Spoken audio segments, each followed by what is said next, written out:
आदि वाल्मीकाय नमो नमः।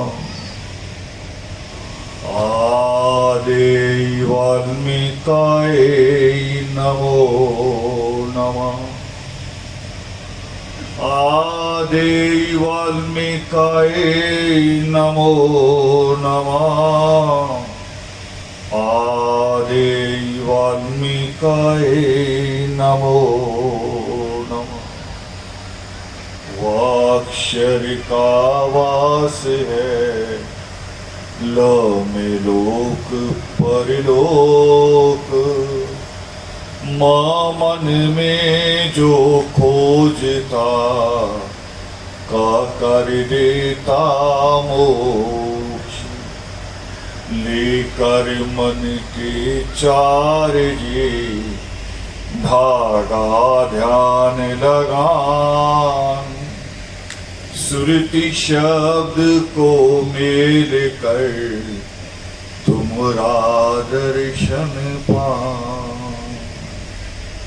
वाक्षर का वास है ल में लोक परलोक। माँ मन में जो खोजता का कर देता मोक्ष। लेकर मन के चार ये धागा ध्यान लगाएं। सुरति शब्द को मेल कर तुमरा दर्शन पाएं। मोक्षवान गुरु वाल्मीकि की जय। जगत पिता वाल्मीकि की जय। आदि धर्म की जय। आदि तीर्थों की जय। आदि धर्म के सभी महापुरुषों की जय। जो बोले सो निर्भय। सृष्टिकर्ता वाल्मीकि दयावान। इस माँ का पाठ भी करेंगे। आस्था माँ का। आस्था का श्रद्धा अर्थ है श्रद्धा भरा मन हो। उस मन में वाल्मीकि जी रहते सदा समो। 10वां माँ भी आस्था इस माँ पाठ करो। प्रगट दिन घर घर चले अखंड ज्योत की लो। वृंदा माँ तुलसी बनी पाकर के रब को। पूजनीय तुलसी करे रोग मुक्त सबको। प्रेम प्यार की नेमते सबको बांटे जो। सृष्टि कर्ता नाथ के चरण पियो धो धो। आदि वाल्मीकाय नमो नमः। आदि वाल्मीकाय नमो। हमने पाठ किया और आप लोग बरसों से पाठ कर रहे होंगे। पर चेतावार को पूरा नित्यम कर लेते हैं और नहीं तो जितना समय मिले। और ये कोई बुराई नहीं है। ये कोई पाप नहीं है कि हमने पाठ नहीं किया या केवल मुक्ति माला का पाठ करके काम पे चल दिए। तो ये कोई पाप नहीं है। मन में भय नहीं पालना इस बात का कि आज पाठ नहीं कर पाए। क्योंकि परमेश्वर कहते हैं कि सबसे ज्यादा जरूरी चीज जो है वो पुरुषार्थ है। पुरुषार्थ, मेहनत। क्यों हमें पुरुषार्थ हमें क्यों मिला? परमेश्वर ने हमारे हिस्से में पुरुषार्थ क्यों रखा? क्योंकि जन्म और मृत्यु हमारे हाथ में नहीं है। जन्म और मृत्यु का फैसला हम नहीं करते, बाकी फैसलों का कुछ लोगों ने अहंकार पाल लिया। शादी आप करोगे, तारीख पंडित निकालेगा, उसका अहंकार भी है, उसका कारोबार भी है, आपकी बेवकूफी है, आपकी नालायकी है, क्योंकि वो ऐसे करता है। पहले मैंने वो देखा नगर पालिका में, सिनेमा हॉल पे भी हुआ करता था। आपको पुराने सिनेमा हॉल नहीं देखे अगर, तो जैसे अभी 3 बजे का शो शुरू हो रहा है, तो टिकट वाले को चाहिए कि 2 बजे टिकट बांटनी शुरू कर दे, बड़े आराम से बच जाएगी। मगर वो 15 मिनट पहले खोलते थे खिड़की। कारण अब 15 मिनट में पूरा हॉल भरना है, लोग एक दूसरे के ऊपर चढ़ते थे टिकट लेने के लिए। किसी को पैसे पूरे वापस दिए, किसी को नहीं भी दिए। नगर पालिका की तनख्वाह पे भी यही हुआ करता था। पूरा दिन निकाल के शाम को 4 बजे तनख्वाह शुरू कर देते थे, करे बस 1 घंटा या कल पे कल मिलेगी। जब लोगों को पहली बार चेक से तनख्वाह मिली, आप हैरान होंगे, जब रिश्तेदारी हैं हमारी, पता भी होगा आपको शायद, आप हैरान होंगे कि कई लोगों को पता चला कि मुझे 3-4 हजार रुपए कम मिलते थे। 3-4 हजार का फर्क था। किसी का ज्यादा भी हो सकता है, कम नहीं होगा। क्लर्क, सूदखोर और हमारे नेता सब मिले होते थे आपस में। हमारा जो, जिसको आप अपना नेता चुनते थे ना, यूनियन का नेता, कि ये मेरे अधिकारों की रक्षा करेगा, वो क्लर्क से मिला होता था भी तुमने कितना पैसा यहां से निकालना है काट के और कितना मुझे दे के जाना है। सूदखोर अंदर बैठे होते थे क्लर्क के पास। बिल्कुल ऐसे ही शादियों का धंधा है। पूरा साल शादी नहीं होने देंगे, तारा डूबा है, तारा डूबा है। अरे समुद्र नीचे, आकाश ऊपर, तारा कहां डूब गया? वो ऊपर है। थोड़े दिन निकालते शादियों के, फिर पैलेस भी महंगा, हलवाई भी महंगा, दर्जी भी महंगा। कभी कभी तो दर्जी ये करता बेचारा, गाली बहुत खाता है, करे क्या?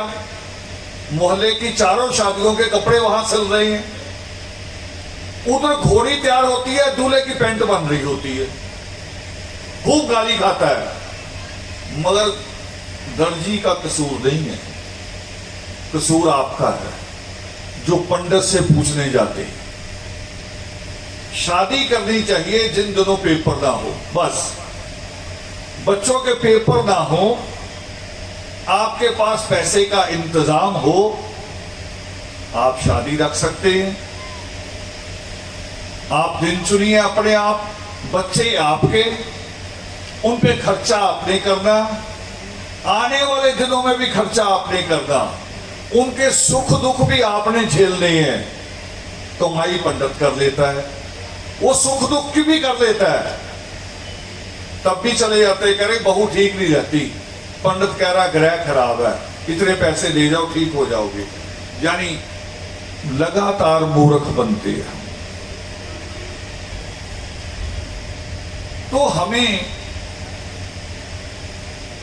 ईश्वर ने जन्म और मृत्यु के द्वारा समझाया था कि जन्म और मृत्यु, केवल जन्म और मृत्यु ईश्वर के हाथ में है और बाकी सारा जीवन आपके हाथ में, पूरा जीवन।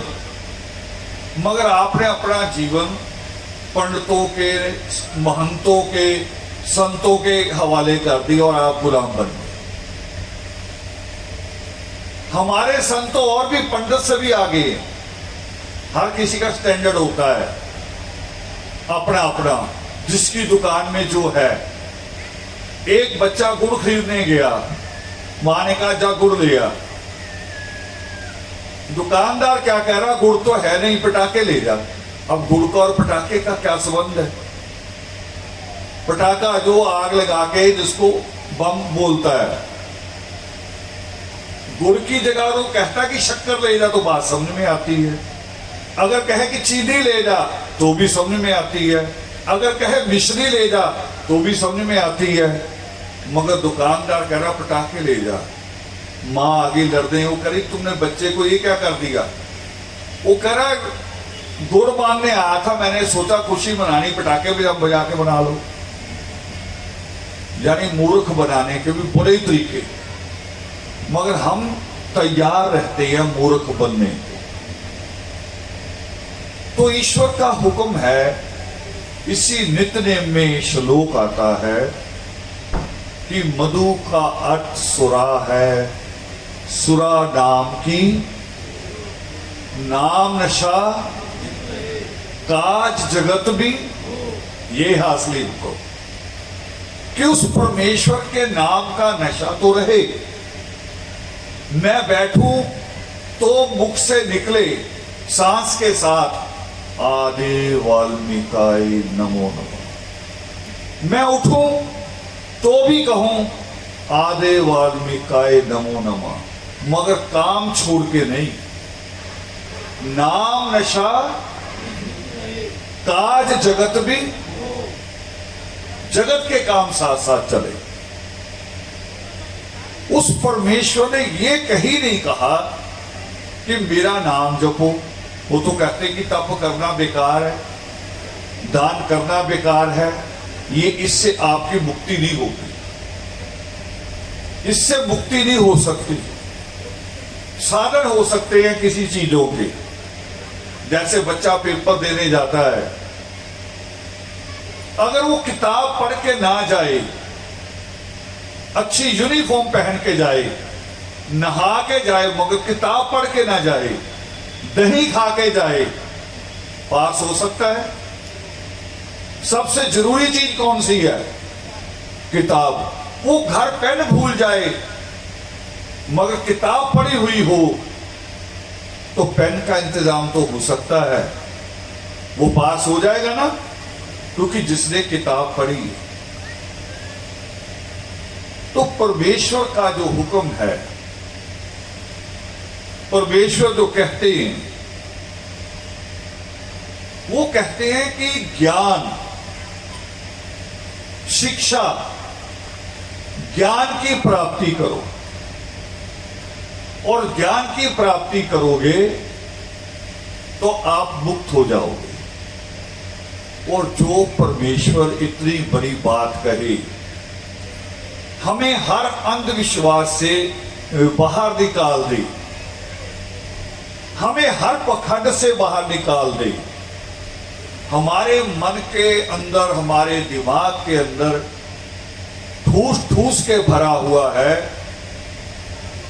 कि देवी नाराज हो सकती है, कोई पीर नाराज हो सकता है, ठूस ठूस के भरा हुआ है।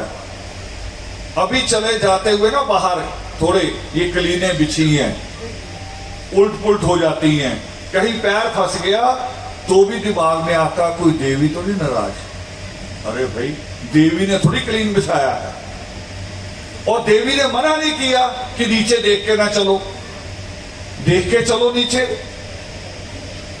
पीर नाराज है आपका, अरे भाई आप पे क्यों नाराज?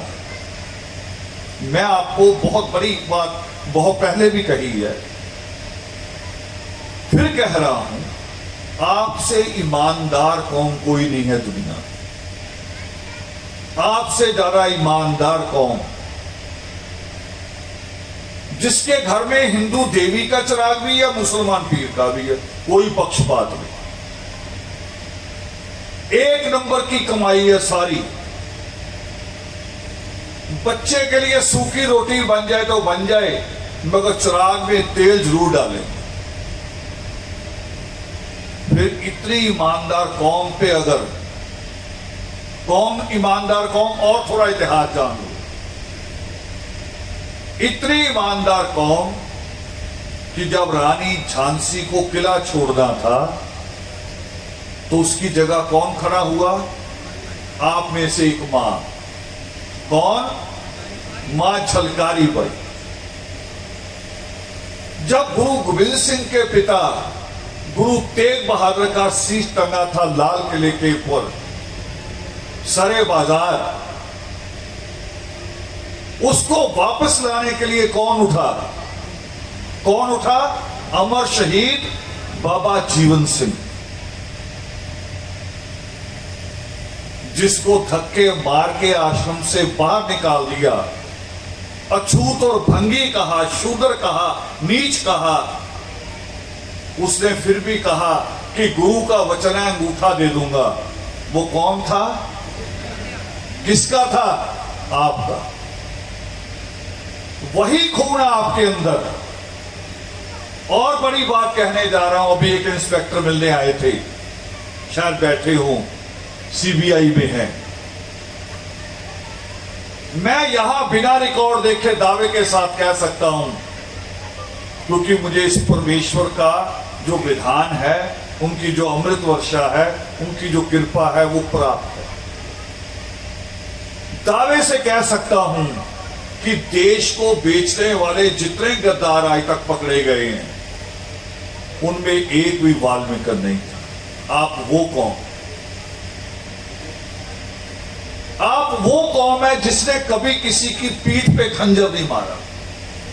आपस में लड़ते जरूर आपस में ही, मगर किसी की पीठ पे खंजर नहीं मारा। और ये आपस में लड़ना भी छोड़ना पड़ेगा।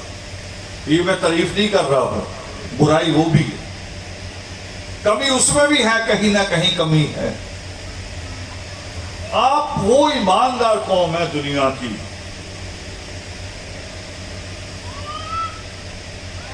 जिस कौम ने सबसे ज्यादा कुर्बानी, जिस कौम ने सबसे ज्यादा, जिसको दुनिया की कलाएं कहते हैं, वो कलाएं भी आप में हैं सबसे ज्यादा।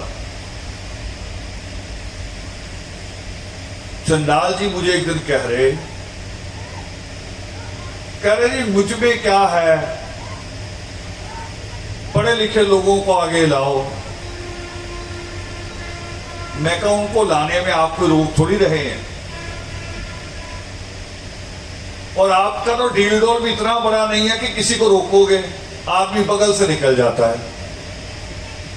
मगर जो ईश्वर ने आपको दिया है, ये कलम, अभी आपको भजन सुना रहे थे, जो बुलंद आवाज दी है, ये सबको थोड़ी मिली।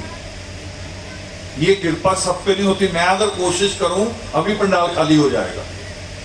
मैं अगर गाना शुरू कर दूं, सब भाग जाएंगे, कहेंगे क्या हो गया, ये क्या हो रहा है। तो मैंने जब पावन योग शिष्ट को पढ़ना शुरू किया, उस पावन योग शिष्ट में जो पहली शुरुआत होती है, हालांकि मूल रूप में मिलता नहीं है, बहुत मेहनत हो रही है, बड़ी कोशिश कर रहे हैं कि कहीं हम कोई भूल ना कर दें। मैं अपने साथियों से विचार भी कर रहा हूं। कल 1.5 घंटा एक प्रिंसिपल मेरे से बात करते रहे,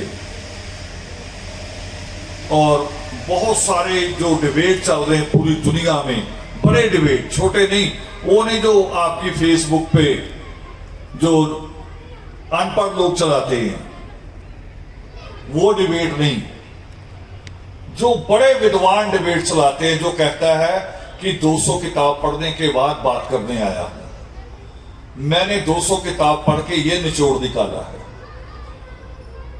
जो वो लोग जो अगर किसी इतिहास पुरुष पे बात करते हैं, तो 1 साल उसके गांव में जाते, जन्म कहां हुआ, उसकी मां का जन्म कहां हुआ, उसकी पढ़ाई कहां हुई, स्कूल के रिकॉर्ड ढूंढते हैं पूरी, यानी जिसको खोजबीन कहते हैं। तो ऐसी डिबेट हो रही है, तो उस डिबेट में वो कह रहे कभी कभी सुबह 3 बज जाते हैं, क्योंकि एक विद्वान अपनी बात रखता है 15-20 मिनट, फिर 15-20 मिनट दूसरा विद्वान कहता है कि मैंने कुछ ये पढ़ा है। काट नहीं, वो काट नहीं करते, एक दूसरे को ये नीचा नहीं दिखाते। वो कह रहे आपने जो पढ़ा मैंने ग्रहण कर लिया, जो मैंने पढ़ा वो आप ले लो। ज्ञान बांटते हैं एक दूसरे के साथ। तो वो भी मुझे कह रहे थे जिनके पास इतनी नॉलेज है, वो मुझे कह रहे कि हम जब पावन योग शिष्ट की बात आती है हमारी बहस में, तो हम कमजोर पड़ जाते हैं, वो पूर्ण रूप में मिल नहीं पाता। एक विद्वान हुए हैं नगेश भट्ट, विद्वान जो कॉलेज यूनिवर्सिटी में पढ़े, जिन्होंने बहुत समय रिसर्च की। उनका कहना है कि रामायण में 24,000 श्लोक नहीं थे। नगेश भट्ट का कहना है खोजबीन के बाद, वो कह रहे रामायण में 24,000 श्लोक नहीं था, 1 करोड़ श्लोक था। 1 करोड़ 1 लाख भी नहीं कह रहे, नहीं तो हम मान ले कि 24,000 चौथा हिस्सा है। अब वो चौथा हिस्सा नहीं है, वो मुश्किल से 4% भी नहीं निकल रहा। सच में हमें पता चलता है कि महामुनि शंभू की कहानी छोटी सी शुरू होती है, वो छोटी सी खत्म हो जाती है। अब वो कहां से चले, उनका जीवन संघर्ष कहां से है, पता ही नहीं चलता। असल में दोनों को जोड़ के देखने की जरूरत होती है। अब मैंने जो देखा, पहले मेरा अपनी नॉलेज भी कमजोर थी, मुझे भी लगता था कि योग शिष्ट अलग है और रामायण अलग है। मगर बाद में मैंने जब पढ़ना शुरू किया, अध्ययन शुरू किया, कि लगा कि जब परमात्मा ज्ञान दे रहे थे भारद्वाज को, तो क्रौंच वाली घटना उसी वक्त हुई थी। क्रौंच की घटना वही हुई थी, यानी योग से संपूर्ण हो रहा था और रामायण की शुरुआत हो रही थी। वही परमेश्वर ने पहला श्लोक कहा कि मां निषाद प्रतिष्ठाम तवंगमा शाश्वती समा यत क्रौंच मिथुना दे कामवदी काम मुक्त। और ये संदेश भी कहता है, इसका एक संदेश आपके लिए जो मैंने अभी कही, कि आप किसी की पीठ में छुरा तो नहीं मारते, मगर आपस में लड़ते रहते हैं। बस्ती में एक नहीं, गांव में एक नहीं, समझ में नहीं आता मुझे भी चीज क्या ढूंढ रहे हैं, कब्जा किस पे कर रहे हैं। और संस्थाओं के धड़े बन रहे हैं, छोटे छोटे ग्रुप। ये फेसबुक ने और मौका दे दिया। पहले तो बड़ा मुश्किल होता था। मैं एक बार शायद आपके साथ सेमिनार में बात कर रहा था, अलीगढ़ यूनिवर्सिटी की, सर सैयद अहमद की, जिसको मुस्लिम यूनिवर्सिटी भी कहते हैं। मैं बहुत हैरानी से सोच रहा था, क्योंकि मैंने वो समय देखा है जीवन का जब मोबाइल नहीं था, टेलीफोन नहीं था घरों में। उस वक्त चिट्ठी लिखी जाती थी, हाथ से चिट्ठी लिखी जाती थी। और शिक्षा भी हमारी जो शिक्षा हमारी होती थी, 3री या 5वीं क्लास, उसमें जो पहली एप्लीकेशन आती थी विनय पत्र, वो पोस्ट मास्टर के नाम भी आता था उनमें से एक, कि पोस्ट मास्टर को अगर शिकायत करनी हो डाकिए की कि वो चिट्ठी समय पे नहीं लाता तो कैसे लिखनी। अब नहीं होगा, इस सिलेबस में नहीं होगा। क्यों? क्योंकि जरूरत उस वक्त थी। और वो चिट्ठी कैसे होती थी? सर, जैसे चिट्ठी आती थी तो खोजबीन की जाती थी पढ़ने वाले की, कि अब पढ़ के कौन सुनाएगा। देखो, मेरी बेटी चिट्ठी लिखे मुझे, पता नहीं वो कौन सा दुख लिखे, कौन सा सुख लिखे। उसका अधिकार है बाप से लड़ने का भी, बाप से मांगने का भी, मगर पढ़वानी पड़ेगी किसी और से। यानी मुझसे पहले मेरी बेटी की सुख दुख, उसकी पीड़ा, उसकी इच्छा कोई दूसरा पढ़ेगा। हम उस जीवन में भी थे। फिर चिट्ठी पढ़ ली एक बार, फिर शाम को पूरे परिवार में फिर पढ़ी जाती थी। उसका आनंद लेते थे पढ़ पढ़ के बार बार। और चिट्ठी आने में जो फुल स्पीड होती थी, फुल स्पीड, उसमें भी कम से कम 3 दिन लगते थे। जो फुल स्पीड होती थी, जिसका मेन रोड है भी, जैसे अंबाला से चिट्ठी लिखी, करनाल भेजनी है, एक ही रोड है, ट्रेन चलती, बस चलती है, वो 3 दिन में जाती थी। और जिसकी स्पीड कम है कि आगे बराड़ा पहुंचानी है, सिरसगढ़ पहुंचानी है, उसको 15 दिन भी लग सकते थे। और कभी कभी तो डाकिया घर नहीं देता था, गांव में एक जगह फिक्स होती थी जहां वो पंचायत के लोग बैठते थे, चौपाल, वहीं चिट्ठियां गिरा के चले जाता था, आके अपनी अपनी चुन लो। उससे भी पहले का समय कह रहा हूं, अब मैंने जो गिनाया ये थोड़ा मुश्किल समय है, उससे भी पीछे की बात कह रहा हूं। जब सर सैयद अहमद ने अलीगढ़ यूनिवर्सिटी की बुनियाद रखी तो भारत पाकिस्तान एक होता था, पूरा भारत और पाकिस्तान एक, यानी और लंबाई चौड़ाई ज्यादा। और मुस्लिम प्रोफेसर खोजने थे, आज भी आप नहीं खोज पाते, आपके पास बहुत डाटे कुछ आ गए हैं, मगर जो छुपा रहना चाहे कि मैं टीचर तो बन गया हूं, जेई तो बन गया हूं, मगर बरादरी नहीं बताऊंगा, आप खोज नहीं सकते, वो छुपा ही रहेगा। और उस समय खोजना था उनको कि सारे मुस्लिम प्रोफेसर इकट्ठे कर देंगे, और उन्होंने खोजे। कैसे खोजे होंगे आप हैरान होंगे कि फोन नहीं, कुछ नहीं, किसी का अता पता भी नहीं, मगर खोजे और फिर उनको मनवाया। अब ये मैं बात कहां कर रहा हूं, जहां पे आज फेसबुक पे बैठे बैठे संगठन बनते हैं और पुराने संगठनों को गाली देते हैं। बड़ी आसान है गाली देना, कमी निकालना बड़ा आसान है। मैं अभी इस आश्रम में किसी को भी कहूं, मुझे ही कहो, नित्रे में आता है ना कि ख खोटे इस मन में धरो ज्ञान का बेर, काटो हे परमेश्वर बंधनों के कंडे। ये मन इतना खोटा है कि मुझे कहोगे ना कमियां निकालो, कई कमियां निकालो, मगर बनाने को कहो तो बनाओ, आश्रम बनता है जल्दी, जीवन लग जाता है। गालियां दे रहे हैं फेसबुक पे बैठ के, मगर सर सैयद अहमद ने जिन लोगों को इकट्ठा किया, पता क्या उनके आगे प्रस्ताव रखा? वो कह रहे मैं रिटायर्ड हो गया हूं और रिटायर्ड होने के बाद जितना पैसा मिला ये टेबल पे रखा करे, मैंने अपना रख दिया पहले,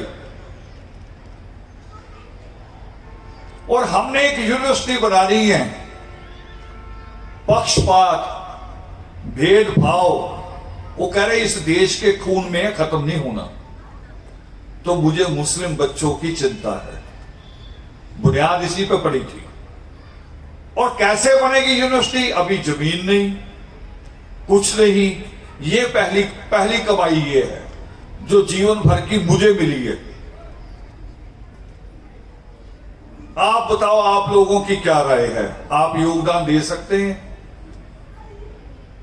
उन्होंने कहा जी आप तो रिटायर्ड हो गए हैं, हमारी सर्विस पड़ी है, मगर हमें ना सर्विस की चिंता है, ना इस बात की चिंता भी क्या मिलेगा, हम आपके साथ हैं, रिजाइन लिखो, हमारे साइन कराओ, और जो पैसा मिले यही लाके रखो, और आपकी यूनिवर्सिटी में काम करेंगे, बच्चों को पढ़ाएंगे, कोई सैलरी नहीं चाहिए। चाहिए क्या? एक कमरा दे देना बच्चों के हॉस्टल में हमें, और जहां बच्चे खाना खाएंगे वहां हमें भी खाना खाने देना, बस यही।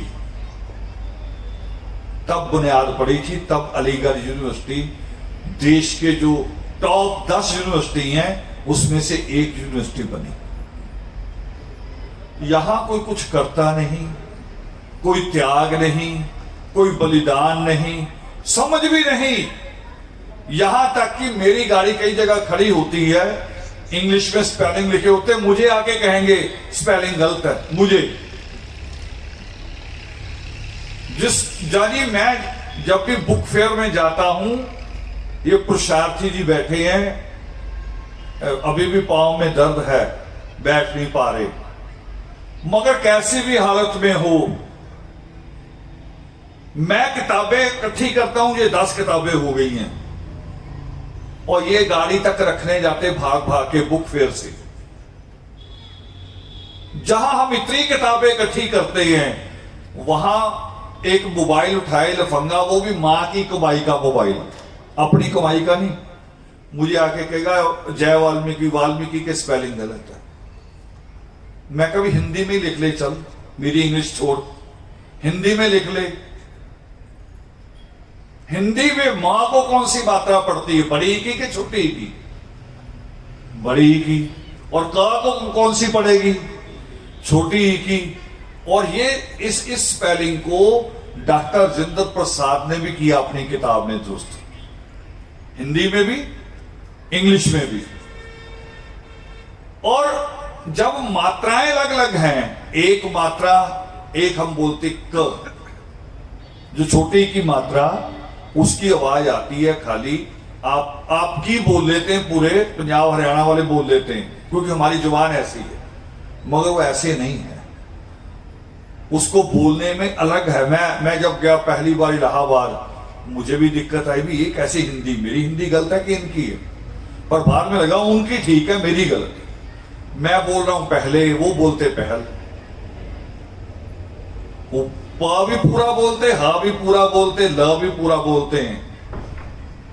और हम जहां जो मर्जी आए, अमृतसर को अम्बरसर भी कह दे तो चलता है, करे ठीक है। मुरादाबाद के लोग जो वहीं रहते हैं, मुरादाबाद में, अपने शहर का नाम तो पूरा बोले, उनको पूछो स्टेशन शहर का नाम बताओ, मुरादाबाद नहीं बोलेंगे कभी, मुर्दाबाद। अरे अपने शहर को मुर्दाबाद बोल, पूरा शहर नाम है मुरादाबाद। यानी हमारी जुबान थोड़ी थोड़ी फर्क है, मगर जब किताब पे, कॉपी पे लिखने पे आएंगे, तब तो दुरुस्त लिखना पड़ेगा, तब तो सही लैंग्वेज जो टीचर ने सिखाया वो करना पड़ेगा। तो अगर मात्रा बड़ी की पड़ी मां को, तो वहां आई नहीं आ सकता। आप अपने मोबाइल में ही कर लो, किसी अक्षर को ई डालोगे तो बड़ी की मात्रा निकलेगी, किसी अक्षर को आई डालोगे तो छोटी ई की मात्रा निकलेगी। आपके गूगल में जो हिंदी लिखी जाती, उसमें कह रहा हूं,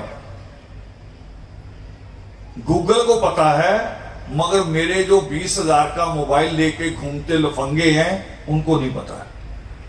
वो संगठन बनाएंगे, पुराने संगठन के लोगों को गाली देंगे, और फिर कहेंगे हम एकता करने लगे हैं, सारे संगठन एक करो। मान लो 100 संगठन है, तो 101वां खुद बना लेंगे, फिर कहेंगे एक करो। भी कैसे हुआ? हमें भी तो बताओ भी कैसे एक हुआ। अब मैं इसमें कांशीराम की मिसाल दे रहा हूं। कांशीराम ने कभी अपील नहीं की कि जितने भी संगठन है एक हो जाओ, कभी नहीं कहा। कभी ढूंढ के बता दो मुझे कहीं एक बार भी, संगठनों की कह रहा हूं बात, कौम के लिए नहीं। कौम एक की बात वो कहता था, संगठनों की नहीं। कांशीराम ने कहा भी कांग्रेस के जो चमार है वो भी आ जाओ, और जो बीजेपी के रविदासी वो भी आ जाओ। कहा उसने कहा नहीं, जहां वहां बैठे रहो। बल्कि एक दिन तो उनकी स्पीच ये थी, वो कह रहे मैं जितनी गाली दूंगा ना इन पार्टियों को, आप जिस पार्टी में बैठे हो आपको ज्यादा मिलेगा वो, क्योंकि वो आपको रखना चाहेंगे कि ये भाग ना जाए, तो आपकी प्लेट बड़ी कर देंगे, वो आपको ज्यादा मिलेगा जितनी मैं गाली दूंगा। मगर मेरी कौम की समझ बड़ी अजीब। अभी मेरे से पत्रकार बात कर रहे थे, वो कह रहे आपका कार्य क्षेत्र या एम ऑफ ऑब्जेक्ट जो होता है वो क्या है। मैं कहा मुझे तो 20 साल हमें पहले ये नहीं समझ आया भी एम ऑफ ऑब्जेक्ट रखें क्या। इतना उलझा हुआ काम था, समझ में नहीं आ रहा था कहां से शुरू करें। और कुछ लोगों ने इसमें एक नई बीमारी शुरू कर दी, ब्रांचें बनाओ और प्रधान सेक्रेटरी बनाओ। प्रधान सेक्रेटरी के नाम से तो पहले ही कौम पीड़ित है। और मैंने उनको कहा कि मेरी कौम को अगर लूटना हो,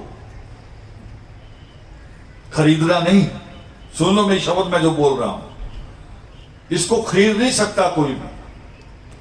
लूट सकते हैं, क्योंकि ये दिमाग से काम नहीं लेते, दिल से लेते हैं, जज्बाती बहुत है। तो हम लुटे हैं अभी तक दूसरों के लिए, दूसरों के लिए शीश दिए, दूसरों के लिए अंगूठे दिए, अपने लिए अभी तक कुछ नहीं किया। अभी बुनियाद ही नहीं रखी अपने लिए, वो सोचा नहीं कि अपने लिए। और ये नहीं कि दिमाग आप में कम है, आप मां मंदोदरी की औलाद हैं। मां मंदोदरी 1931 का सेंसक्स पढ़ोगे, जनगणना होती ना, मर्दमशुमारी, तो जनगणना केवल जनगणना नहीं होती कि आप कितने हैं, आपके परिवार में बच्चे कितने हैं, बूढ़े कितने हैं, ये नहीं होता। उसके बाद और आंकड़े भी निकलते कि किस कौम में 10वीं पढ़े बच्चे कितने हैं, औरतों में साक्षरता कितनी है, ये आंकड़े भी निकलते हैं। और इससे गहरा गहरा एक और अध्ययन होता है, जिस अध्ययन से निकल के आया मंडल कमीशन, और एक अध्ययन होता है, और अंग्रेजों के समय में इससे भी ज्यादा गहरा होता था। 1931 की जनगणना में हमें शेड्यूल्ड कास्ट की सूची में नहीं रखा गया। लोग तो कहते वाल्मीकि नाम नहीं है, मगर वो मूर्ख हैं। वो चैप्टर ही एक देख रहे हैं शेड्यूल्ड कास्ट वाला। आप पूरी जनगणना को देखो ना, गजट को, तो वहां हमारा नाम मिलेगा। वहां हमें शेड्यूल्ड कास्ट जाति में, दलित जाति में नहीं रखा। अंग्रेजों ने हमें माना कि ये अलग कौम है। देखो, और बड़ी बात बता रहा हूं 1931 की जनगणना की। ये अंग्रेज ऑफिसर ने, उस वक्त जो आज आईएएस ऑफिसर होता है, उस वक्त इस डिग्री का नाम होता था आईसीएस। सुभाष चंद्र बोस बने थे देश के आईसीएस।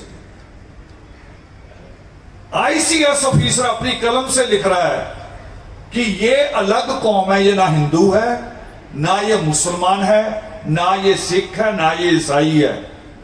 और लिखा उन्होंने कि ये इस देश की आदिवासी, ये भी लिखा, ट्राइबल लिखा हमें उसमें 1931 में। अब वो अभी इस बहस में नहीं जाएंगे कि ये किसने कहां से कब बदल दिया। बहुत सारी शरारतें भी होती हैं, बहुत सारी ऐसी चीजें भी होती हैं। मेरे पास एक महिला आई अभी कुछ दिन पहले आपके यही नाहन से, अच्छी पुरानी पढ़ी लिखी हैं, यानी आज से 25 साल पहले की ग्रेजुएट होंगी।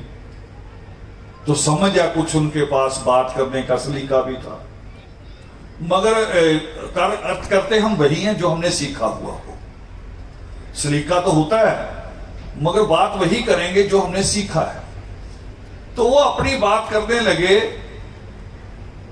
तो मुझे वो कह रही थी कि गीता में ऐसे लिखा, गीता में ऐसे लिखा। मैंने कहा ये कहां क्या लिखा, इस पे बहस नहीं करनी। मैं तो दूसरी बात कहता हूं, सोचता हूं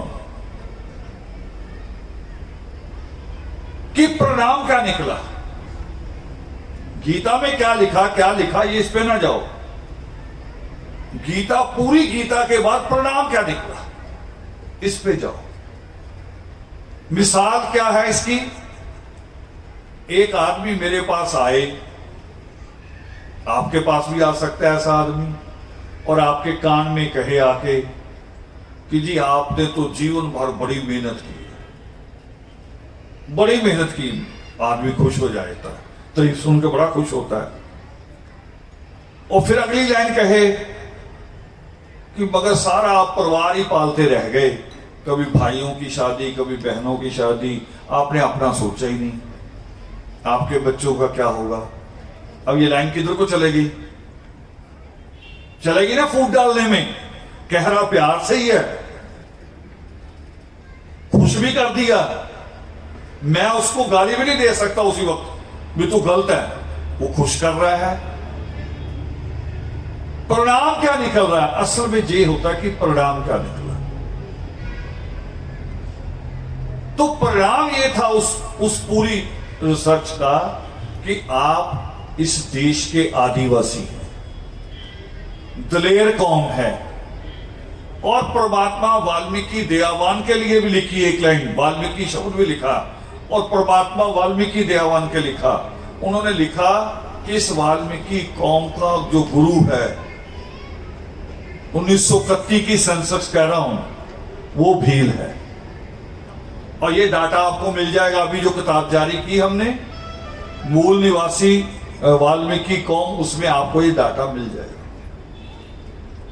हमने इसे जारी कर दिया, छुपा के नहीं रखा कि हमारे लिए रहे, हम किसी को नहीं देंगे, हम ही विद्वान बने रहें।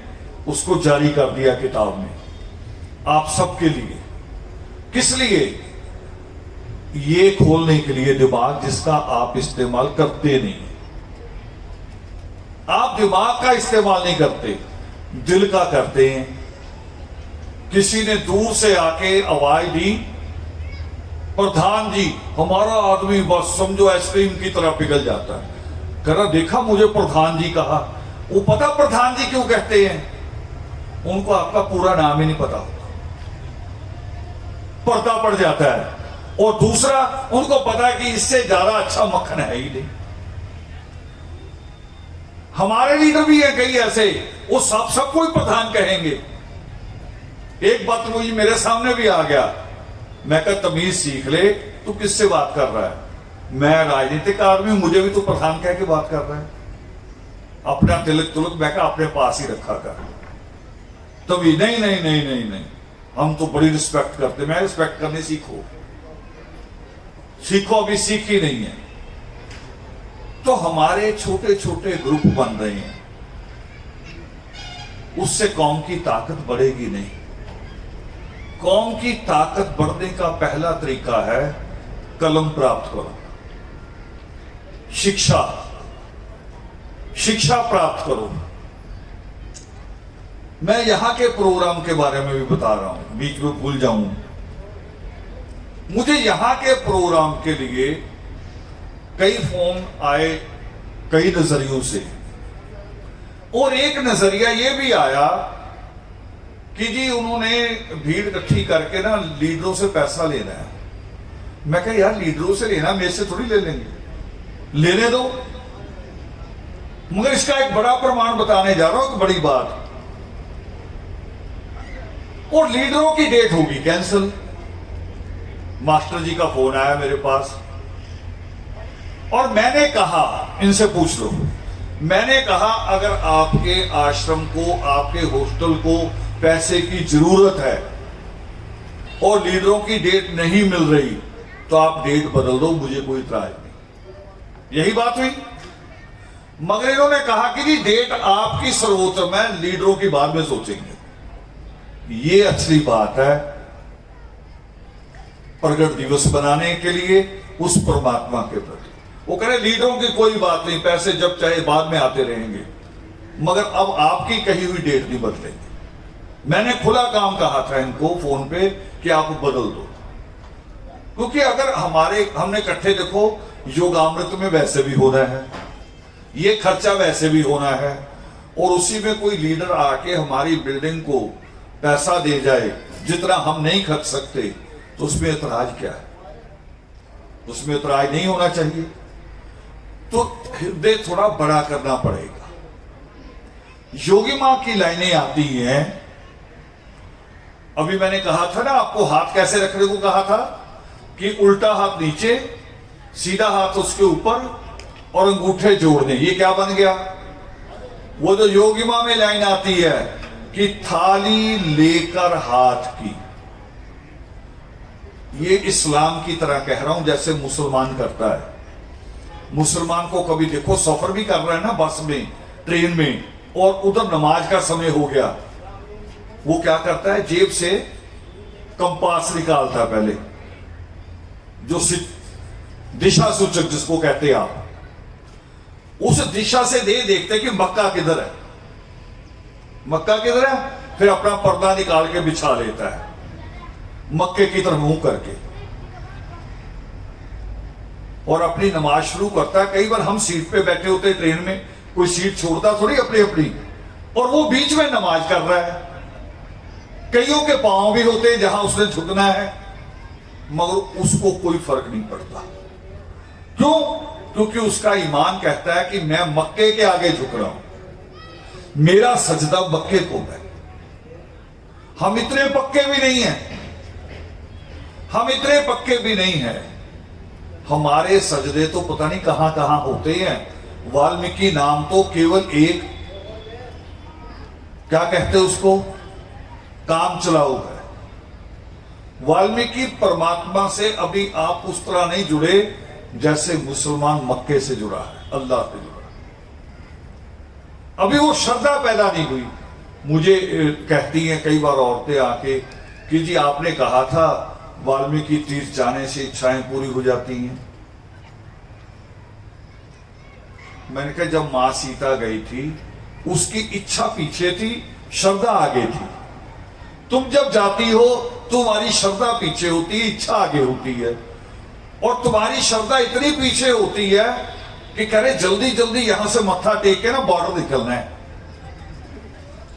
बताओ होती कि नहीं होती? कह रहे वाल्मीकि तीर्थ जल्दी जल्दी करो, फिर बॉर्डर जाएंगे, जलियांवाला बाग भी देखना, स्वर्ण मंदिर भी देखना है। आपकी आस्था है कहां? आप आस्था से बहुत दूर हैं। तो आज का जो योगामृत है, जब मेरी मास्टर जी से बात हुई, शायद मैं भी वहम में रहता। मैं भी इंसान हूं ना आपके जैसा ही, मैं भी बुराई सोच लेता। मगर जब उन्होंने कहा कि जी कोई मंत्री आए या ना आए, डेट नहीं बदलेगी, डेट आपसे लिया हमने, तो मेरे मन में एक बड़ा अच्छे भाव आए कि कहीं पूरी कौम ऐसी बन जाए। श्लोक मैंने आधा छोड़ दिया, थाली लेकर हाथ की, बीच में वंदना धूप। यानी आप भी ऐसे ही कर सकते हैं, गाड़ी में चलते हुए जैसे मुस्लिम नमाज कर लेता है, आप भी चल रहे हैं तो थाली की जरूरत नहीं है, परमात्मा के चित्र की भी जरूरत नहीं है। वो तो इमेजिन में आ जाएगा। जब आप आंख बंद करोगे तो ईश्वर सामने खड़े पाओगे। ये बनाओ ऐसे थाली, चाहे ट्रेन में हो चाहे कहीं हो। थाली लेकर हाथ की बीच में वंदना धूप, प्रसाद तेरा। गुण ज्ञान है वो शब्द, गुण गान नहीं है, ये टेक्निकली गलती है। गुण ज्ञान क्या शब्द है? गुण ज्ञान, गुणगान नहीं। ईश्वर ने गुणगान से तो मना किया है। जब वो करे तप दान तीर्थ की जरूरत नहीं, तो गुणगान कैसे आ जाएगा? गुण ज्ञान जो आगे भी आता है, दूसरे श्लोकों में भी आता है कि शट दीजो वर मुझे, दातों के महादात, शांति बुद्धि सेवा। ये आ रहे ना सारे गुण, शांति बुद्धि सेवा बल धीर नाम की दात। फिर एक जगह और आता है, सकल जगत के नाथ जी दीजो हमें वरदान, शांति और संतोष दो, बख्शो गुण ज्ञान। वहां जा रहे हैं, हमें उस तरफ जाना है। अब अगली लाइन क्या है? अंतिम 4 हिस्से हैं। पहला थाली लेकर हाथ की, इतना। दूसरा बीच में वंदना, प्रसाद तेरा। अगली लाइन क्या है? सबसे मुश्किल है। अगली लाइन क्या है? संगत तुमरा रूप। ये नहीं मानता है पागल, जो खोटा दिल है ना, ये नहीं मानता। वो इसमें भी दुश्मन ढूंढता है। मैं अपनी कमी बता रहा हूं, दूसरों की नहीं कहने। श्लोक है ना कि का करता जगत के, सुन लो मेरी टेर, आप ही करो दयालुता। कमियों का इधर है, उधर नहीं कहना, कमियों का हो रही है। मैंने भी सुना था, बुजुर्गों से का बातें सुनी हुई थी, बच जाती हैं। वैज्ञानिक भी कहते हैं कि पहले 1 से 7, फिर 7 से 13 जो साल है जीवन के, पहले 1 से 7, फिर 7 से 13, ये जो साल है इसमें जो ग्रहण करते हैं ये पक्का हो जाता है, अंदर इसको निकाला नहीं जाता, फिर बहुत मुश्किल होती है। जिसको वारिस शाह कहते ना कि वारिस शाह ना आदता जांदियां है, चाहे कटिए पोरियां जी। मैं घर से निकलता था, एक लाइन सुनी हुई थी, सबसे बुजुर्गों ने कहा हुआ था कि ये कुछ सामने पड़ गया। हमने अपने मोहल्ले में, बस्ती में बना रखे होते हैं कई लोग, अच्छे बुरे खुद ही। वो अगर सामने आ जाए करे, ओहो ये कैसा आदमी सामने आ गया। जानी देखो सरकार के नियम में क्या है, आपकी शिकायत हो तो पहले पुलिस के पास, ठीक, पुलिस उसका पुलंदा बना के FIR बना के अदालत भेजेगी, फिर आप करोगे वकील, यही तरीका है। फिर वकील दूसरे वकील से बहस करेगा, फिर चौथा जज जो है वो फैसला देता है। मगर अच्छे बुरे में हम जज खुद ही बन जाते, जज भी वकील भी, सारा कुछ हम ही अपने आप ही तय कर लेते हैं कि वो बुरा है, मैं ठीक हूं। जबकि मेरा बुरा कौन है?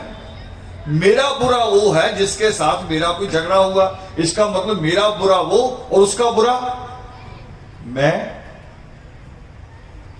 नहा के घर से निकलता, ऐसे 2 घर छोड़ के वाल्मीकि अनंत है, बहुत अच्छा बना हुआ है। मैं निकलता और सामने मोहल्ले का कोई आदमी तो आएगा ही, और मैंने कहा ओहो ये कौन आ गया। मगर एक दिन जाते जाते नित्य नेम की यही लाइन आ गई दिमाग में कि संगत तुमरा रूप। मैं तो 2 सीढ़ियां हैं सिर्फ मंदिर की, वो पूरी चढ़ ही नहीं पाया, वहीं खड़ा हो गया कि ईश्वर मैं तो धोखा कर रहा हूं, मैं आपके साथ धोखा करने आता हूं। जब आपकी बात नहीं मानता तो यहां सिर झुकाने का क्या फायदा? ये नकली है, ये दिखावा है, ये झूठ है। हमारे अंदर इतनी ईर्ष्या, इतना द्वेष भरा हुआ है, और अब तो परिवारों में हमने घसीट के ले आए हैं। परिवारों में अब सीरियल सिखाते हैं कि ननंद को कैसे तैयार होना है और भाभी को कैसे उसकी काट करनी है और कैसे परिवार को अलग अलग करना है। और अब माओ से सीखा मैंने। पहले माएं सिखा के भेजती थी बेटी को कि कोई ऐसी गलती मत करना कि हमें शिकायत आए, वो कहें कि तेरे मायके वालों ने क्या सिखा के भेजा। पहले ये सिखाती थी, अब क्या सिखाती हैं? कह रही जाते अलग होने का सोचना, पहले सामान नहीं खोलना, बंद रखना। सारा सामान बड़ा मैंने बड़ी चाव लाड से खरीदा है, कोई चीज खोलनी नहीं जब तक अलग ना हो जाना।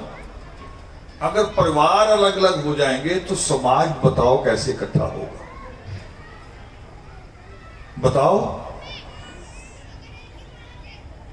मेरे साथियों ने मना कर दिया मुझे, वो कह रहे जी आप ना फेसबुक पे सबके जवाब ना लिखा करो। चलो मैंने कहा ठीक है, नहीं लिखता। नहीं तो मुझे इन बातों से खिंच आती, जो बुराइयां हैं, है तो मेरा ही समाज है ना। आपको और मुझे अलग अलग थोड़ी गिना जाएगा, मुझे आपका और आपको मेरा गिना जाएगा। आपकी बुराइयां भी मेरे साथ ही चलेंगी, वो मेरी भी गिनी जाएंगी, और आप में अगर अच्छाइयां आ जाएंगी। अभी मिला रहे थे, एक बच्चे से मिलाया, यहीं बैठे होंगे, वो अभी PhD करने जा रहा है और क्लासेस भी लेता है। गर्व कर रहे थे जी ये बच्चा PhD करने जा रहा है। तो वो जो खुशियां हैं, वो जो इस बात का गर्व होता है जिन चीजों से, पानी है मेरे पास है, बिल्कुल चिंता ना करो, बैठ जाओ, वो जिन बातों से गर्व करता है आदमी समाज की, तो गर्व करने वाली बातें भी होती हैं, कमियां भी होती हैं। जो मोबाइल लेके आज लगे हुए हैं ना कौम को दिशा देने, उनको समझाओ कि बेटे पहले पढ़ लो, पहले जाओ पढ़ाई पूरी कर लो, फिर समझ में आएगा। अब मैं आपको बता रहा हूं अपनी समझ, ये आसमानी झंडे दिखाई दे रहे हैं आपको,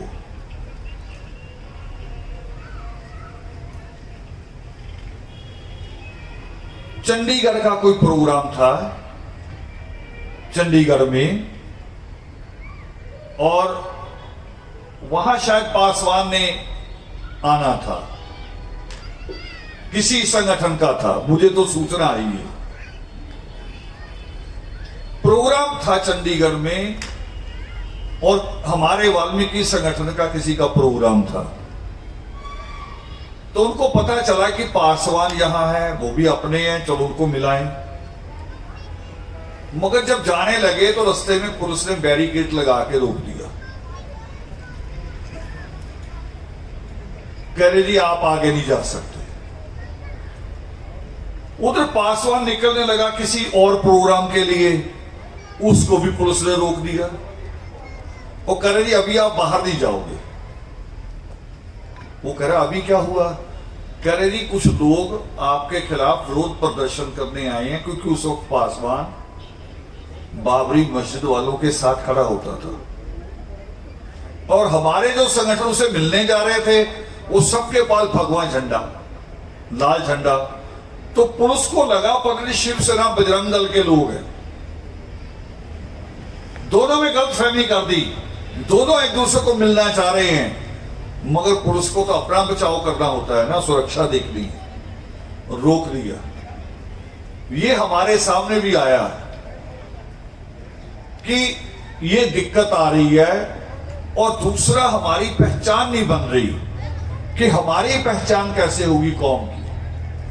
अब एक रंग है जिसको कहते खट्टा रंग, केसरी। वो झंडा कहां चढ़ा होता है? गुरुद्वारे पे। जिसको खट्टा रंग कहते हैं वो गुरुद्वारे पे चढ़ा होता है। जो लाल रंग का झंडा वो कहां चढ़ा होता है? मंदिरों पे। मंदिर देवी का हो, चाहे शंकर का हो, चाहे हनुमान का हो, किसी का भी हो। मगर वही नहीं होता। अगर सड़क टूटी हुई है बीच में डिवाइडर, तो वहां भी लाल झंडा ही लगा होता है। अगर सीवर का ढक्कन टूटा हुआ तो वहां भी लाल झंडा ही लगा होता है।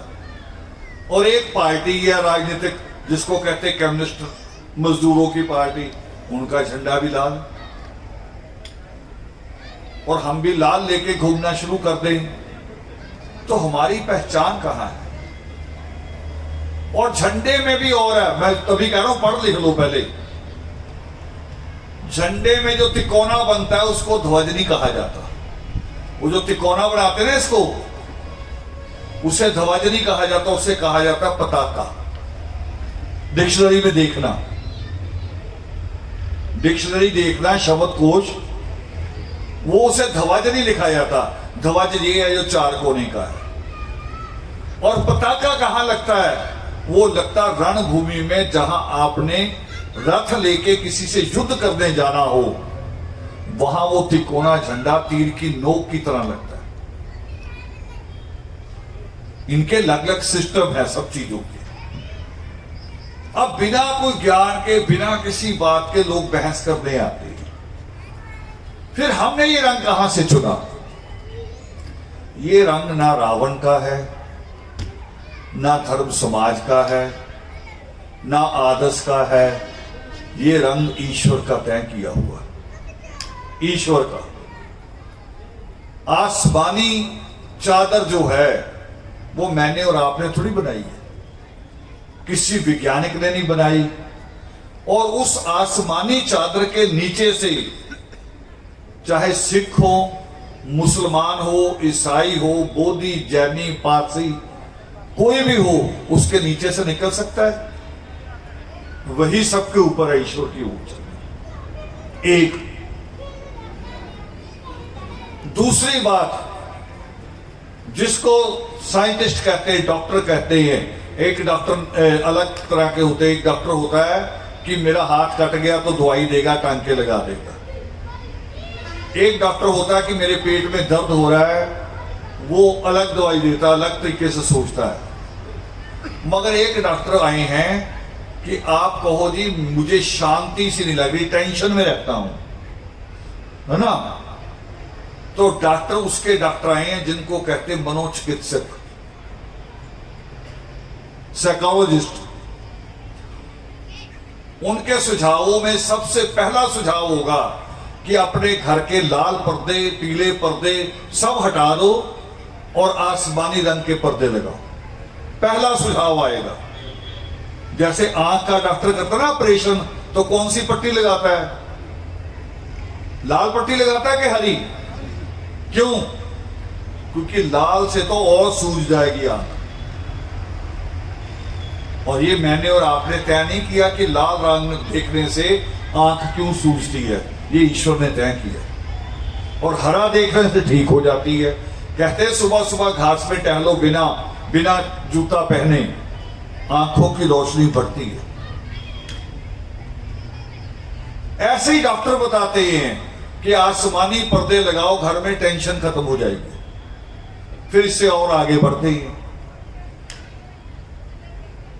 इसको विश्व बंधुत्व का प्रतीक भी कहा। विश्व, पूरे विश्व का जो ब्रदरहुड, वर्ल्ड का ब्रदरहुड,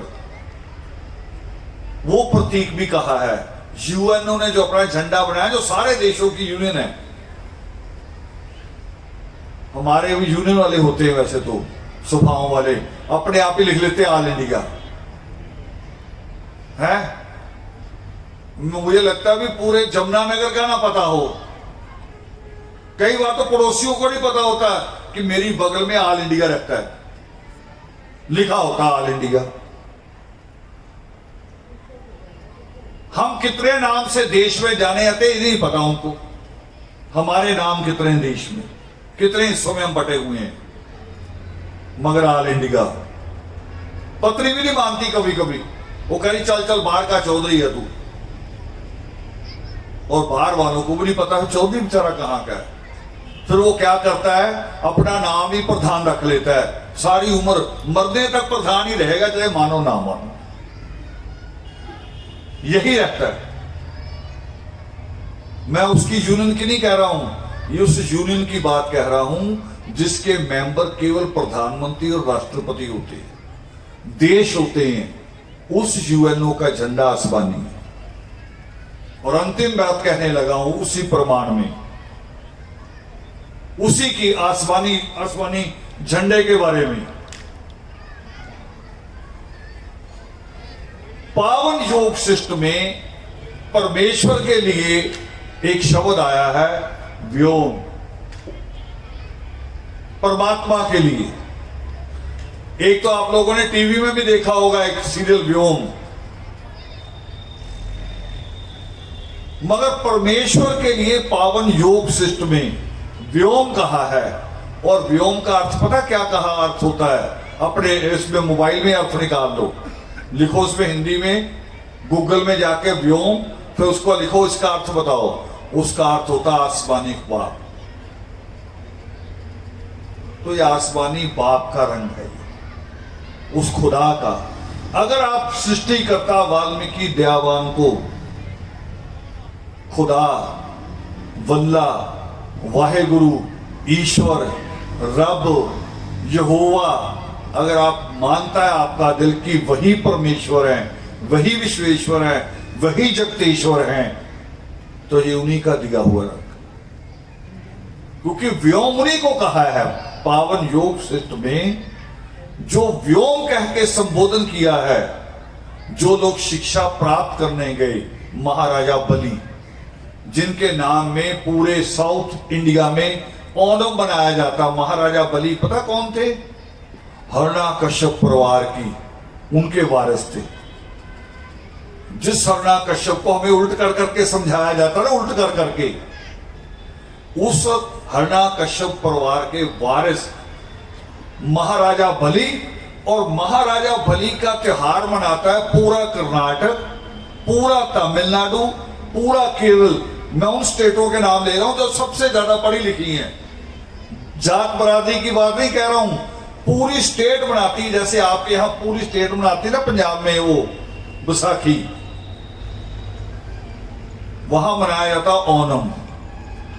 और ये लोग जब परमेश्वर से शिक्षा प्राप्त करने गए तो इन्होंने परमेश्वर को व्योम, हिरण्यगर्भ कह के संबोधन किया। हिरण्यगर्भ कौन? जिसको हमारे बुजुर्ग कहते रहे अजर अमर।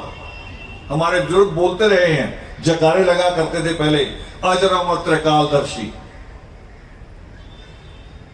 हमने रटे हुए थे, अर्थ नहीं किए थे। आज अर्थ हो रहा है कि जो हिरण्यगर्भ शब्द है उसी का अर्थ है अजर अमर त्रिकालदर्शी। उसी का, कि वो प्रथम जिससे ये संसार बना, वो पहला इंसान, वो महापुरुष जिसको गुरु नानक देव जी कहते हैं कि आद सच जुगाद सच, वो अकाल पुरुष जिसे कहा गया है, वो परमेश्वर। और वो कौन है? वो सृष्टिकर्ता वाल्मीकि दयावर। तमाम शास्त्रों में जितने भी धर्म ग्रंथ हैं उसमें ये प्रमाण मिलते हैं, उन सारे धर्म ग्रंथों में।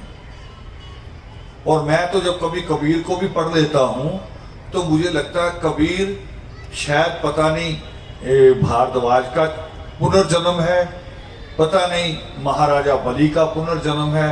उनका एक एक श्लोक कबीर साहब का वो ऐसे है जैसे योग शिष्ट को ही सिंपल करके कह रहा हो।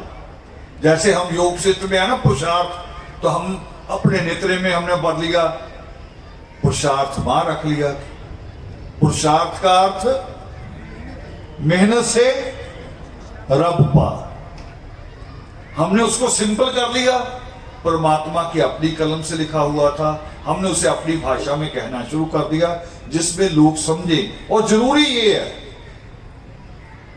अगर किसी को बात समझ ही ना आए फिर उस बात का फायदा क्या, उसका मतलब क्या हुआ। आज जो बच्चे विदेश पढ़ने जाते हैं ना, उनको सबसे पहले कहते हैं आईलेट करो। आईलेट क्या होता है जानते क्या होता है? उस देश की भाषा को समझना जहां आप जा रहे हैं। अगर आप उस एयरपोर्ट पे उतर के खड़े हो जाओ अनपढ़ों की तरह। मैं जब यूरोप गया तो ऑस्ट्रिया उतरा, ऑस्ट्रिया में उतरा तो वहां की लैंग्वेज ही अलग, वहां एस कहीं और पड़ता है, डब्ल्यू कहीं और पड़ता है। अब मेरे लिए पढ़ना ही मुश्किल हो गया, ये क्या है? वो कह रहे जी ये अंग्रेजी नहीं है, अंग्रेजी के वर्ड हैं। जैसे हिंदी के वर्ड संस्कृत में भी होते हैं, हिंदी के वर्ड हरियाणवी में भी होते हैं, हिंदी के वर्ड भोजपुरी में भी होते हैं। वो करे वर्ड है, एबीसी आपको नजर आ रही है, मगर हमारे यहां करे जर्मन बोली जाती है, जर्मन। इसको आप इंग्लिश की तरह नहीं समझ सकते। तो जो बच्चा जाना चाहता है वहां, उसको इसलिए हाईलाइट कराया जाता है कि तू वहां के इशारे, कम से कम ये तो पता लगे कि रोड पे लिखा रोड किस तरफ जा रहा। मुझे तो ये नहीं लिखा पढ़ा लगेगा कि रोड लिखा है, क्योंकि पढ़ाई नहीं की उस तरह की। तो हम भी रोज सीख रहे हैं, रोज सीख रहे हैं। एक बार मैंने अपने साथियों से कहा हमें 20 साल पहले योग शिष्ट लिखना चाहिए था, मगर जब योग शिष्ट को पढ़ना शुरू किया तो मैंने पाया कि 20 साल पहले अगर मैं लिखता तो बहुत गलतियां करता, बहुत सारी गलतियां करता। 20 साल में मैंने जो सीखा है अब वो मुझे योग शिष्ट को पढ़ने में मदद दे रहा है, समझने में मदद दे रहा है। तो जो नगेश भट्ट की बात मैंने कही शुरू में कि 1 करोड़ श्लोक है, वो इन दोनों को मिला के भी नहीं बनते पूरे। अगर योग श्रेष्ठ और रामायण को मिला दें तो भी 1 करोड़ नहीं बनते। और जब मैंने योग श्रेष्ठ पढ़ा तो सच में लगा भी 1 करोड़ श्लोक ही होगा। क्यों? अब आप भी पढ़ लेना, जहां मर्जी ले लेना दुकान से, कोई से वो योग श्रेष्ठ उठा लेना। हमारे लोगों ने भी छापा, इंग्लैंड के मूर्खों ने। मूर्ख क्यों कह रहा हूं? कम से कम जो चीज हम छापे वो परमात्मा के खिलाफ तो नहीं जानी चाहिए। 5 नंबर पेज पे लिखा उन मूर्खों के छापे हुए में, जिसमें ना क्रोच का नाम, ना परमात्मा का नाम, और नाम जोड़े हुए है। कहां रामायण शुरू हो रही, कह रहे पहला श्लोक कौन कह रहा है? ना परमात्मा का नाम है उसमें, ना क्रोच की बात। 5 नंबर पेज पे अब अध्ययन किया तो पाया मैंने सारा कि कैसे उसको खराब किया गया। तो मैंने कहा देखा कि कहां श्लोक कम है। जब वो वाल्मीकि तीर्थ पहुंचा राम कुशलभ से युद्ध करने के लिए, और युद्ध जब समाप्त हो गया, मां सीता की फरियाद पे परमात्मा ने उनको पुनर्जन्म दिया, अमृत वर्षा की। तब परमात्मा ने राम से कहा कि तुम्हें ये किसने कहा था कि तू ये घोड़ा छोड़, ठीक है तेरा एक युद्ध हुआ उसका तेरा बहाना था सीता, मगर वो बहाना तुमने रखा भी नहीं जीत के, उसको भी घर से निकाल दिया। तू भटकन में है, तुम्हें अभी ज्ञान की जरूरत है। तो राम ने वहां ज्ञान लिया। जो योग सिद्ध का अगला हिस्सा है, जो राम जहां है वो युद्ध भूमि में है। देखो, युद्ध भूमि ही जब परमात्मा ने उपदेश करना शुरू किया तो वो युद्ध भूमि योगामृत में बदल गई, वही युद्ध भूमि। तो राम वहां क्या कहता है, ये सारे योग सिद्धों में लिखा हुआ है। वो कह रहा, परमेश्वर मेरी पहली शंका ये है कि बचपन बहुत बुरा है। देखो, दुनिया का कोई जाहिल नहीं कहेगा कि बचपन बुरा है। हर आदमी बचपन को याद करके खुश होता है। वो कह रहा बचपन इतना बुरा है, अब आपको वो शब्द बोलने लगा, लिखा हुआ है क्योंकि ग्रंथ में, कि बचपन कुत्ते के समान है। राम कह रहा है।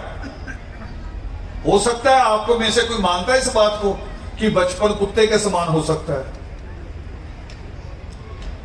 वो जो बच्चे की मासूमियत है ना, बच्चे की मासूमियत, क्योंकि बच्चा निष्पाप होता है, उसके साथ जो प्रेम पूर्वक बात करेगा वो उसकी गोद में चले जाता है। उसको बड़े से, गरीब से, अमीर से, गोरे से, काले से कोई मतलब नहीं।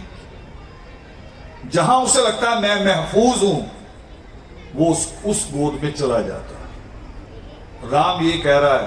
मगर आगे जाके मुझे 1 करोड़ श्लोक वाली शंका कहां आती है? जो परमेश्वर ने जवाब देना वो जवाब है ही नहीं। राम का सवाल है, परमात्मा का जवाब है नहीं। फिर राम आगे एक और सवाल खड़ा करता है।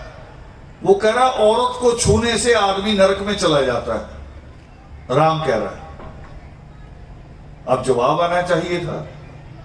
इसलिए योग शिष्ट पे टाइम लग रहा है कि वो जवाब नहीं मिल रहे। उन जवाबों को हम खोज रहे हैं। सच्चाई मरती नहीं, सच्चाई रहती कहीं ना कहीं, और हम खोज रहे हैं, मिल रही है। तो परमात्मा ने राम से कहा कि राम पहले ये बता,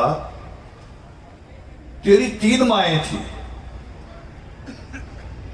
और तू हर काम के लिए तीनों माओं से आशीर्वाद लेने जाता था। तू पांव छूता था, यानी पांव को टच करता था। वो तुम्हारे सिर पे हाथ रखती थी, और तू कह रहा है कि औरत को छूने से आदमी नरक में चले जाता है। तू कितनी बार नरक में गया जब तुम्हारी मां ने, तीनों माओं ने तेरे सिर पे हाथ रखा? राम कह रहा बिल्कुल कभी भी नहीं। तो कह रहे फिर ये मन में कहां से पाल लिया कि औरत को छूने से आदमी नरक में चला जाता है? औरत को छूने से नहीं, तुम बदनीति से छुओगे तो नरक में जाओ। ये जवाब है। तुम्हारी छूते हुए नियत गलत होगी, फिर तेरा नरक में जाना निश्चित है। अब ये जवाब खत्म किए हुए हैं, जिनको हम समेट रहे हैं, इकट्ठा कर रहे हैं, खोज रहे हैं। बहुत सारे लोग मदद भी कर रहे हैं इसमें, और मैं खुद भी कई चीजें, जो लोग तो कहते जो जो आप खोज रहे हो बोलो ना, मैं क्या होगा, कह रहे कोई दूसरा ना नकल कर ले। अरे मैंने कहा छाप के ही दे देना भाई। बल्कि बताने से ये होगा कि कहीं अगर मेरे से कोई गलती हो रही होगी, क्या पता कोई दूसरा ज्ञान दे दे। और ये भी बात पावन योग सिद्ध में लिखी है। सृष्टिकर्ता वाल्मीकि दयावान कहते हैं कि जो तर्कपूर्ण बात है वो अगर बच्चा भी दे तो उससे ग्रहण करो। तर्कपूर्ण अगर बात है, सत्य बात है, तो छोटा बच्चा भी दे तो उससे भी ग्रहण करो। और हम करते हैं। मोबाइल कई बार मैं बच्चों को कहता हूं, यार वो नई चीज कोई आई है, वो कैसे चलानी है मुझे सिखा दो, और वो सिखाते हैं, वो बड़ी तेज सिखाते हैं। फिर मैं उनको कह रहा धीरे धीरे सिखाओ, मुझे याद तो रहे कम से कम, फिर तो अगली बार भूल जाऊं। सही से उस्ताद बनो, आराम से मुझे बताओ भी यहां ये करो, यहां ये करो, मुझे सिखा दो। तो हम सीखते हैं बड़ों से भी, छोटों से भी। आज का पावन योगामृत, अंतिम बातें 2 दोहराऊंगा, दोबारा दोहरा रहा हूं, क्योंकि ये जो साधन है इलेक्ट्रॉनिक, ये पूरी दुनिया में फैलाएंगे इस बात को, गांव गांव फैलाएंगे। हम इसको YouTube पे डालेंगे और आप आगे कोशिश करना, आगे से आगे। मैं फिर उन सारे नौजवानों से कहूंगा कि अधूरा ज्ञान बहुत खतरनाक होता है। अधूरा ज्ञान बहुत खतरनाक होता है। आपके हाथ में मोबाइल है तो जरूरी नहीं कि आप किसी डिबेट में जाके अपनी राय दो। पहले समझो, उसको समझो, सीखो उसमें से क्या चीज इसमें से सीखने वाली है और आप ज्ञान देना शुरू कर दें। अब मुझे कई बार राजनीतिक दल भी बुला लेते हैं, फिर कहते हैं जी आप सुझाव दो। मैं कह रहा हूं मेरा राजनीतिक क्षेत्र ही नहीं, मुझे पता ही नहीं है। पता ही नहीं लोगों को कैसे बेवकूफ बनाना है, कैसे वोट लेना, मैं सुझाव कहां से दूं। मैं तो सिंपल सीधी ईमानदारी वाली बात कहूंगा, वो आपको जचेगी नहीं। तो जो क्षेत्र मेरा है ही नहीं, उसमें मैं अगर कहूं कि मैं माहिर हूं, नहीं हूं। एक बात मैंने छोड़ी थी आप माओ के लिए कि आप उस मां मंदोदरी की औलाद हैं जिसने दुनिया का सबसे ज्यादा दिमाग से चलने वाली खेल जिसने बनाई है। दुनिया की सबसे ज्यादा दिमाग, क्रिकेट तो होता ना, अब तो 2020 आ गया है, वनडे आ गया है, ज्यादा 5 दिन का है। मगर मां मंदोदरी की बनाई हुई जो खेल है, गेम बनाया तो था सुरक्षा चक्कर, कि लंका की सुरक्षा कैसे होगी, जिसको दुनिया कहती है शतरंज, चेस। उसको खेलने में हफ्तों भी लग सकते हैं, चाल चलने में हफ्तों भी लग सकते हैं। भी मैं क्या करूं, क्योंकि अटैक ही नहीं करना होता, पहले डिफेंस देखना होता है कि जैसे मेरा आदमी हिलेगा तो कौन कौन सी दिशाएं खाली हो जाएगी, कहां कहां से अटैक हो सकता है। ये और उस मां मंदोदरी की औलाद हैं आप, आपके पास दिमाग की कमी नहीं है। तो युवाओं से था कि साधन है, इस मोबाइल में दुनिया भर की बड़ी बड़ी किताबें खुल जाती हैं। आईएएस बनने के लिए किताबें इसमें खुल जाएंगी, क्लासेस खुल जाएंगी, वो खोलो और पढ़ो, ज्ञान प्राप्त करो इसमें से। एक हाई स्कूल की बेटी मुझे मिली, भूमि, अब +1 में आई है इसी साल। उसका बाप डांट रहा था, मेरे पास लाया शिकायत करने के लिए, और बैठते ही जैसे माँ बाप बोलते हैं, इसे समझाओ जी, मैं ऐसे ये करना चाहता हूं, ये इसका दिमाग है। बोलता रहा, मैं भी सुन रहा हूं, बेटी भी सुन रही है। फिर अपने आप ही कह रहा, देखो बोलती नहीं। मैं कहा भाई तू चुप होगा तो बोलेगी, कायदा तो ये कहता है एक आदमी चुप हो जाए फिर दूसरा बोले। फिर कह रहा इसमें गुस्सा बहुत है। मैं कहा मुझे ये लगता है तू इसका बाप है। कह रहा वो तो हूं ही नहीं। मैं कहा मैं वो नहीं कह रहा हूं, मैं गुस्से में कह रहा हूं कि गुस्से में तू इसका बाप है। फिर हंस पड़ा, खुश हो गया है। फिर मैंने जब बच्चे से बात की तो मेरे जीवन में 40 साल में पहला इतना इंटेलिजेंट बच्चा मैंने देखा। हाई स्कूल में था उस दिन वो। उसने कहा जी ये मुझे कहते आईएएस बनो, अभी तो हाई स्कूल में हूं। आप मुझे ये पूछोगे आईएएस की कितनी जो इसमें आपके मोबाइल में कितनी उसके वो बनी हुई है एप्लीकेशंस, कितनी उसके वो जो क्या और क्या कहते हैं जितने भी इंस्टीट्यूट आईएएस के, उनके भी यूट्यूब चैनल बने होते हैं। मुझे आप पूछो मैं सबके बारे में बता दूंगी अभी। और केवल नाम नहीं, जो पिछले 10-15 साल के आईएएस के टॉपर हैं उनका पूरा इंटरव्यू आपको मुंह जुबानी सुना दूंगी कि किसने अपने इंटरव्यू में क्या कहा, क्या टिप्स दिए। हाई स्कूल का बच्चा ये कह रहा मुझे, आपका ही, बाहर का नहीं था, आपका, आप भी वही हो सकते हैं। दिमाग लगाने की बात है। कई दिमाग अलग काम करता है। जब तक आप सेव का बटन नहीं दबाओगे तो मोबाइल में कोई चीज सेव होती है, नहीं होती। ऐसे इसमें भी है, आपकी आपकी इच्छा पे है कौन सी चीज आप याद रखना चाहते हैं, कौन सी नहीं। मैं किचन का काम भी कर लेता हूं कभी कभी, मगर कल ही बहू को पूछ रहा था, मैंने कहा मुझे भूल गया, पिछले साल पिन्नियां बनाई थी खोए की, मुझे याद नहीं वो कैसे शुरू किया था, आटे से किया था कि ये सूजी से। वो कह रही 1 साल में आप भूल गए। मैं कहा याद रखने योग्य बात नहीं थी, मेरा दिमाग तो योग शिष्ट में लगा हुआ, अब मैं पिन्नियों को याद रखूं ये तो दोबारा पता चल जाएगा। तो दिमाग अपनी अपनी तरीके से काम करता है, हर किसी की इच्छा होती है मैंने ये चीज याद रखनी। अब इनको सुर याद है लोगों को, मुझे आज तक नहीं पता भी स और र में फर्क क्या है। मैं तो कह रहा हूं ये तो मुझसे आ करते रहते हैं, उसी को रा कह रहे थे, उसी को मां कह रहे थे, मेरे लिए तो एक ही है सब कुछ। मगर वो आपकी योग्यता आपकी इच्छा से है कि आपकी इच्छा क्या है, उसी से योग्यता बनती है। तो आप में ना योग्यता की कमी है, ना ईमानदारी की कमी है, आपके जैसी बहादुर कौम कोई नहीं है, सिर्फ एक ही कमी रह गई है, वो है शिक्षा। शिक्षा की कमी है, और जिस दिन शिक्षा का आंकड़ा पूरा कर लिया, मैं ये बात अहंकार से नहीं कह रहा, उस परमेश्वर के चरणों में बैठा हूं, मगर अनुभव से कह रहा हूं, जिस दिन शिक्षा का आंकड़ा पूरा कर लोगे, आपका मुकाबला दुनिया की कोई कौम नहीं कर पाएगी।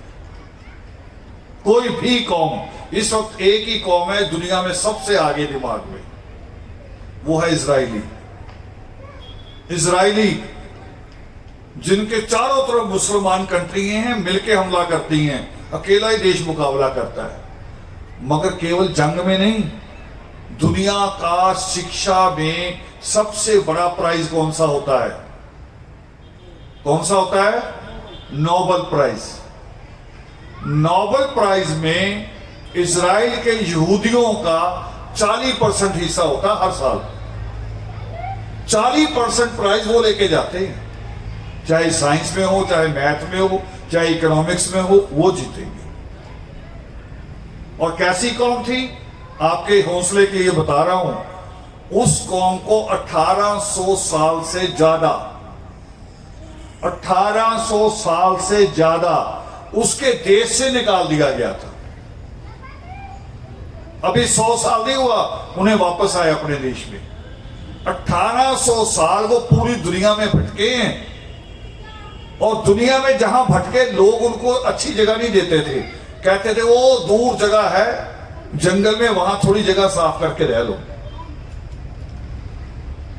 साढ़े 1800 साल बाद वो अपने देश वापस आए, और 100 साल पूरा होने से पहले दुनिया की जितनी बड़ी इलेक्ट्रॉनिक कंपनियां हैं और पब्लिकेशन किताबों का सबसे ज्यादा उनके देश में होता है। मगर नियम भी है, आपके लिए भी है ये नियम। उनके यहां जब पता चलता है ना कि बेटी उम्मीद से है, उम्मीद से समझते हैं कि बेटी, बच्चे को उसके पेट में बच्चा है, उसी वक्त टीवी मोबाइल बंद कर देते हैं। खुद, कोई सरकारी ऑर्डर नहीं है, खुद ही बंद कर देंगे। आदमी अगर स्मोकिंग करता, सिगरेट बीड़ी, वो उसी दिन बंद कर देगा। और क्या किया क्या जाएगा? किताबें पढ़ी जाएंगी, अलग अलग विषयों की किताबें। हर किताब एक हफ्ते में खत्म करनी है, और शतरंज का खेल खेलेंगे पति पत्नी बैठ के। तो फिर दुनिया में उस बच्चे का मुकाबला कोई कर पाएगा? हमें भी यही हालात पैदा करने धीरे धीरे करेंगे। और ये नहीं कि कोई दुनिया में चीज असंभव है। सृष्टिकर्ता वाल्मीकि दयावान कहते हैं कि 3 लोकों में ऐसा कोई पदार्थ नहीं है कि आप पुरुषार्थ करो और वो तुम्हें मिलेगा। ये योग शिष्ट में लिखा है इस परमेश्वर की कलम से। 3 लोगों की बात कर रहे, 3 लोगों की, सिर्फ यही नहीं, 3 लोगों में ऐसा कोई पुरुषार्थ नहीं। तो आप लोग प्रयास कीजिए, वो परमेश्वर फल जरूर देगा। आज का योगामृत जो पावन प्रगट उत्सव का एक तरह से शुरुआत ही समझिए, पूरे विश्व में जो प्रोग्राम होने हैं, विदेशों में भी होने हैं, नवंबर माह तक चलेंगे, फिर विजय दिवस शुरू होगा। तो उसकी एक शुरुआत और एक ऐसे अनंत से कि जिस अनंत में वाल्मीकि अनंत तो स्थापित है, प्रतिमा भी स्थापित है, मगर जो उनके हाथ की कलम है उसके लिए हॉस्टल भी बना हुआ। ये पीछे इसी पंडाल में पीछे बच्चों की शिक्षा के लिए हॉस्टल बना हुआ है। तो एक बड़ी बात है, एक बड़ी शुरुआत है। जब ये सारा कुछ हो सकता है तो कुछ भी असंभव नहीं है। तो बहुत अच्छा कार्यक्रम रहा और खास तौर पे हमारी यहाँ की जो प्रबंधक कमेटी है, मैंने एक दो नाम नहीं बोलने क्योंकि एक दो आदमी इतना बड़ा काम नहीं करते, बड़ी टीम करती है। तो किसी का नाम ना लेके नाराज भी नहीं करना। मेरे जहन में, मेरे हृदय में और मेरे सिर पे वो सारे नाम है ताज की तरह। जो भी कौम के लिए काम करते हैं वो ताज की तरह है। तो बहुत अच्छा प्रोग्राम रहा। इनके प्रयास आगे जारी रहेंगे और हमारा सहयोग हमसे जो भी हमेशा बन पड़ेगा वो हमेशा आपके साथ रहेगा। जय वाल्मीकि।